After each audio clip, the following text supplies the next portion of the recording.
Well, Ryan, look who we have next. I know. And before we intro our wonderful trainer, Tarah, I just want to remind all of you, don't forget that you need to be hashtagging #Wakelet Community Week. Grab screenshots of us. Make sure we're smiling, all of us smiling at the same time. Win those VR headsets, win those swag. Yes. You want to win the swag. You also, if you haven't gone to go, it's too late now, but you're going to be looking at some really cool things from our after party contest where we had attendees actually create a new logo for Wakelet Community Week 2025. Those have been really cool to watch. And remember that everything is going to be on the Wakelet YouTube channel, so you can go watch all of the replays that you've missed. Or if you want to go back in to look at some sessions and take more notes, it is available at youtube.com/Wakelet. As always, this is a fun moment for the three of us. We've never all shared the stage at one time. So Tarah, welcome. She is a certified, a Wakelet certified trainer. And I want to say, listen, we nerd out over Tarah's topics. If you don't know what Tarah is talking about, she's going to be talking about empowering inquiry-based learning and student discord with Wakelet. And I could not be more excited about this. This is how you know I am a nerd. I am so excited about this one, Ryan. I've got my pen and I got my paper ready to go. Absolutely. Tarah, we are going to pop your screen on. So if you'll go ahead and share your screen and share your entire window, we're going to pop it up and we're going to go backstage. But if you need us, let us know. Okay. Awesome. Thanks, everybody. And shout out to David. I already have so many ideas for what I'm going to be adding to my digital portfolio with all my certificates. So thank you. Thank you again. Hello, everybody. You've made it to the last live stream part of our 12-hour learn-a-thon. And we're here to talk about empowering inquiry-based learning and student discourse, all through the support of Wakelet collections. So let's get into it. First and foremost, if you don't have this link at the ready and you want to scan a QR code, I love following along to presenters that are talking about epic content within a Wakelet collection, because then I can scan it with my phone and follow along if I need an extra screen. And we have students do this as well, not with their phones, but scanning each other's QR codes to look at Wakelet collections when they're presenting. And we're going to circle back to that toward the end of this session. So how, I guess just a little bit about me before we jump into it. My name is Tarah Tesmer. I am an ed tech coach and ed tech specialist for Woodridge School District 68. I've been doing that for about 10 years. I'm a former 8th grade ELA teacher, and I've been in school district since 2009. I am also, as Tish said, a Wakelet trainer, Wakelet ambassador, and I'm a Google certified coach, trainer, and soon to be innovator. I live in Chicago, Illinois. And if you're wondering who approved the sign off on this presentation, it was my sweet Luna puppy here. She loves to make cameos. Oh, hold on one second. She loves to make cameos in all of my, AI generated images. If you haven't checked out an amazing AI generator in Wakelet yet, it's so fun to play with. This took a couple iterations to get it right, but I love featuring her in any of my designs. So we're here today to talk about inquiry, specifically how Wakelet can support student inquiry. And so before, I finish this collection, I wanted to give a little bit of an analogy also to another shout out of an AI tool that I love. So I went to Claude AI and I asked it to mash up our theme for Wakelet, exploring galaxies, exploring space, and future ready. And I said, give me an analogy for student inquiry. And here's what Claude AI said. Student inquiry is like embarking on a space mission to explore uncharted galaxies. Your mission control, or your topic essential questions, guides your journey, while your flight plan, or supporting questions, helps you navigate through the vast expanse of the universe. As you gather data and samples, or your research findings that support your questions from various planets and star systems, aka sources, you piece together the cosmic puzzle to reach your final destination. Conclusions, analysis, reflections, and expand the boundaries of collective human knowledge. or also known as informing others and taking action. So we don't have all the time today to go into all of what inquiry-based learning is, but if you're somebody who's just getting started learning, I love anchoring conversations around this infographic from the book Inquiry Mindset by Trevor McKenzie. And in our district, we go through a wide range of inquiry-based learning types, whether it's structured inquiry, controlled inquiry, guided inquiry, and free inquiry. So I'm going to show you a lot of different examples and a ton of templates that you're going to be able to take and make copies of today to plug and play how you'd like to bring into your classroom Wakelet to support inquiry-based learning. So when I think of getting started with inquiry in the classroom and supporting the teachers, especially at the middle grade level, I think about curating resources and using Wakelet to do that in a variety of ways, depending on the type of inquiry that we're engaging with. So for example, that shallow end of the pool of that infographic is structured inquiry. And if I'm making a Wakelet collection, that would be a teacher creating a collection filled with resources on one single topic. When I get a little bit further into the pool, into the controlled inquiry space, it's still the teacher who's curating the collection, but maybe we're emphasizing specific high quality types of sources. And this gets into maybe sides of one topic, like pro, con, both sides. The deeper end of the pool, where we like to spend the later half of our school year in the middle grades, is guided inquiry and free inquiry. And with guided inquiry, a teacher can create what we call like a starter collection of resources on inquiry topics. So this is where we get a little bit more student choice in topics that they can inquire on. And they now have the option to the students can add to that collection that the teacher started with resources. In free inquiry, this is where we're completely swimming on our own, independent at the deep end of the pool, and students can create personal collections to curate and explore research, adding a variety of resources. And I have so many different ways that we can do that you're going to see in just a bit. So a few of these I'll open, a few of these I'll just reference, but I know you scan that QR code, you have the link, you can look at these and take a look as we go through here. But structured inquiry, remember, is just that teacher created collection that one topic is existing in. And I love how our teacher here, Ida Martinez, created what we would call an explore board to build background knowledge. And this is just really great to use with mood board and just plug and play all the different types of enriching and engaging sources, from videos and infographics, links and pictures, all in one collection. For controlled inquiry, I really like how our teacher, Allison Bach, for 7th grade ELA, created this collection, because controlled inquiry is still on one topic, like should kids play competitive sports? But now we're getting into sides of an argument. And so instead of having students research finding their own links, especially at the beginning of the year in 7th grade, this is a great way for students to engage with teacher high quality vetted material. When we look at going further into the pool, this is where we really start to change the game with how we can leverage Wakelet for inquiry. And I love how these teachers in 7th grade social studies, Carla Slattery and Matthew Doherty, they created a hub on a Wakelet collection in a mood board style that houses all the different Wakelet text sets. So it's Wakelet within a Wakelet mashup. So let me show you, for example, if we're students and we're picking an inquiry topic because it's guided and I'm choosing one of the topics the teachers have selected for me, I might open this text set and find that my teacher has placed, oh my gosh, columns for the win. Column layout is just so great to structure the different types of sources the kids can engage with. So maybe in the beginning of the inquiry phase, before we go too far into our presentations for preparing what we're going to share for our learning, maybe I'm going to spend time starting with videos. Maybe I'm going to jump around into some infographics. The students can really take control of where they want to begin. And then add to this once the teachers have felt like the kids have gotten enough of background information on their inquiry topic.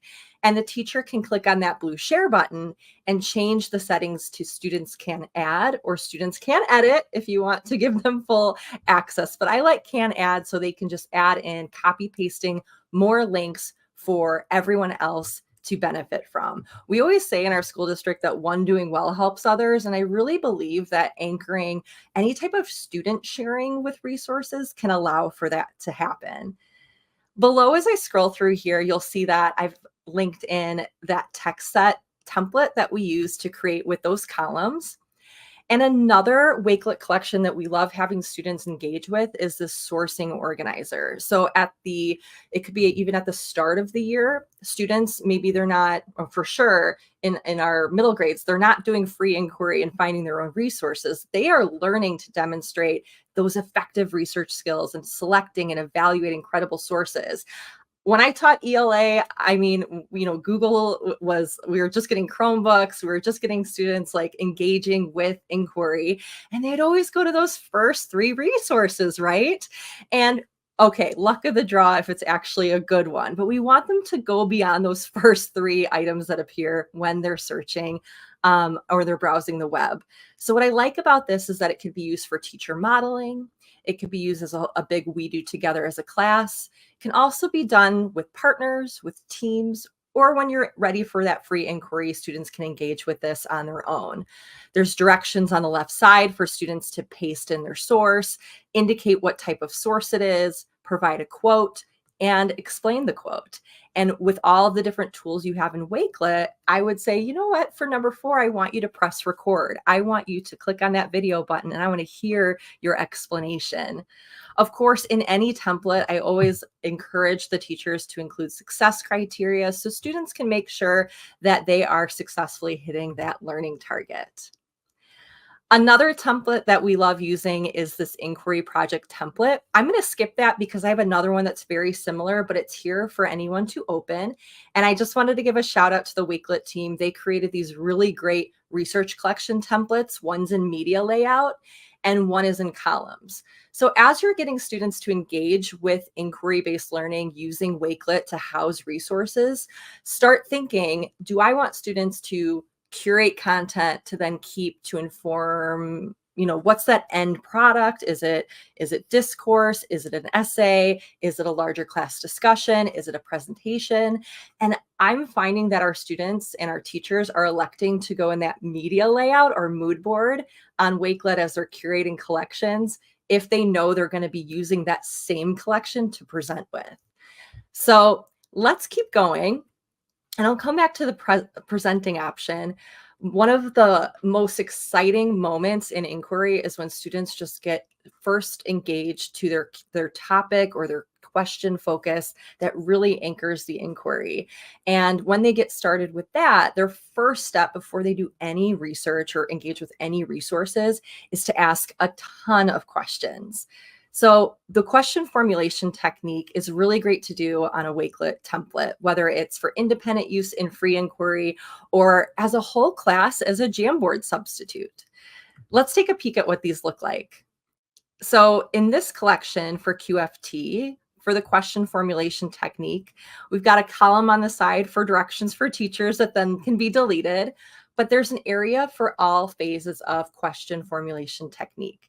And so students can use one column to produce a ton of questions. Instead of like a digital sticky note, it's one text box per question. And then because it's in columns and we've got the 3 lines, notice when I hover over any section on columns with the lines here, I could then take all those questions and click and drag, categorizing them from closed and open. And so we really get a nice conversation here of sorting questions. And then, of course, dragging even further, maybe we will say, hey, choose 3 to prioritize. Okay, we'll drag 3 over. And then in the end, we'll press record and explain our thinking of why did I choose those 3 questions? What do I hope to learn? Where are we going next? And it's all documented and housed in one place. So remember we were saying think about when you're having students curate, or they're building onto your collection, or they're engaging somehow with Wakelet during this inquiry-based learning experience. Are they going to be presenting information? Are they going to be using information for discourse? So what we had our 7th grade social studies students do was use this template during their free inquiry. So along the way, they've chosen a topic, they've chosen their sources, and they can use this template to then introduce the topic, share what they've known before they got started. They can share their essential question, and you'll see these little emoji icons because I like putting those in. We want to give students choice for how they respond using Wakelet with video, maybe that Canva app smash integration, or typing. But there's definitely going to be some areas, if I scroll really quickly toward the bottom, reflection, I just want them to press record. And again, because it's a template, the teachers can change that up for comfortability and time of the year when students are introduced to different digital learning skills. But I love having all of that in one place. Here's an example from a student named Peyton. She was researching Polish Chicago for her inquiry project. And as you can see, Peyton used a video tool throughout. She used Canva banners. You know, as we could spend a whole lot of time going through this whole thing, but the real big picture here was having students able to explain their learning in a very concise way. This was originally a trifold poster board. And once the students realized that they could create Wakelet collections to share this information, it was a game changer. The most beautiful thing was at the end of Peyton's collection, and many students like Peyton, they included a video to reflect and a video for action steps, because it's not enough to just reflect at the end and say what you're proud of, what you do differently, but now where are you going to take that learning next? In this class, for both inquiry-based learning units, the first one that was guided inquiry and the students had different topics they were choosing, the teacher created one class collection with columns for all of the topics, and students were able to share their collections with their classmates by just copy pasting the link to their collection, and they were able to quickly share with their classmates. In that last free inquiry presentation, mood board sufficed better than columns because there were no categories, because all students were choosing different topics. And this helped really nicely for our digital gallery walk that the students did.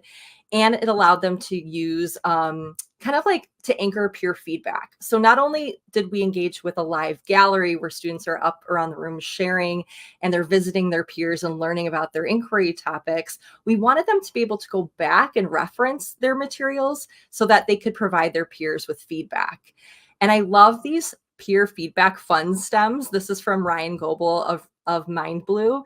And we have them pick 2 or 3, and this kind of works to anchor in those glows and grows. So we're really pushing our thinking, we're anchoring in positive outcomes. And it was just really great to hear students say, like, have you ever considered adding a caption to that picture? No one knows what that's a picture of.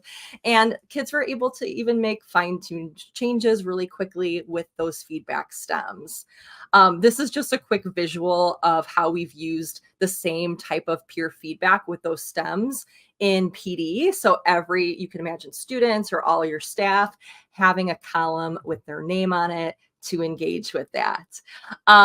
As we get to like the final minute or two here, reflection and action. If you want to have students have their own separate space outside of their presentation collection or outside of their resource collection, this is a great template to use. And it includes a space for students to engage with those reflection stems where they'd pick 2 or 3, and then they could pick 2 or 3 action stems. The now what? Where are you taking the learning? We don't have time to have me press play here, but I encourage you to come back to this collection, hear from our 7th grade social studies teacher, Matt Doherty, explain how this changed his thinking and how he plans to use Wakelet for all phases of inquiry and research in his social studies classroom. And he's ready to start the year with that. And finally, when your inquiry culminates in class discussion, I just want to leave you guys on these visuals. So sometimes inquiry isn't a live presentation. It's a discussion. And so students, because they co-created their learning or their resources in those column layouts, and they all have access to those resources, they're able to refer to them and reference them during Socratic Seminar. In Socratic Seminar, we usually have an outside circle that is taking note, again, using reflection stems. And I love a media layout for that because we can just quickly stay active listeners, but then type key quick notes. When you have a smaller group that's doing inquiry and they're just having like a small fishbowl with a community of 4 people or 2 people, and they're talking about what they've learned, I love having those same column layouts as a back channel to really engage with the class as active listeners. We're just listening to 4 or 3 or 2 students talk about their learning, and we're giving them those glows and grows on the big screen. And finally, when you have those gallery stations and you're ending your inquiry with a showcase and presentation, encourage students to share those QR codes to their Wakelet collections, and then they could pick up and deep dive, especially when we've got collections that have interactive material, videos. Kids love putting Google Earth links to bring their collections alive, and it's just a really great way to build community. And in the end, teachers were happy, students were happy, they're so excited, and they can't wait to continue to share their learning with Wakelet. Thank you so much, everybody. Oh my gosh, I could just keep talking about that. I know you could go on and on. I do just want to say this. I want to point this out because what I love, you just displayed and modeled what I think is difficult sometimes for people to understand, but you were using Wakelet's platform features to essentially support tech integration and pedagogy and incorporating all of the things you said. What I love that you said was you're using mood board during that explore board for background knowledge. Then you're having them in a more structured environment using that column layout. Then you're using media layout for active listening. And I love that you displayed that because I think sometimes we get lost in, you know, the different features, and we have to remember to pair those with the pedagogy, the instructional strategies. And like you said, I've heard this a lot this week. This has come up so many times in so many sessions, but allowing our students more time to think and to voice their thinking process, their learning process. Where am I? That was incredible, Tarah. Thank you so much for sharing. I hate for you to go. I think this is a whole nother webinar. I knew this would happen with all of my, I have some, Christina's backstage. We're going to have so much for this last session. So I can already see a ton of webinar spawning from this. But that was Tarah Tesmer, Wakelet certified trainer with Empowering Inquiry-Based Learning and Student Discourse with Wakelet. Make sure you go back and rewatch her section, connect with her. She has all kinds of great things on her social media. Tarah, I'll see you again soon, okay? Bye, everybody. Have a great time.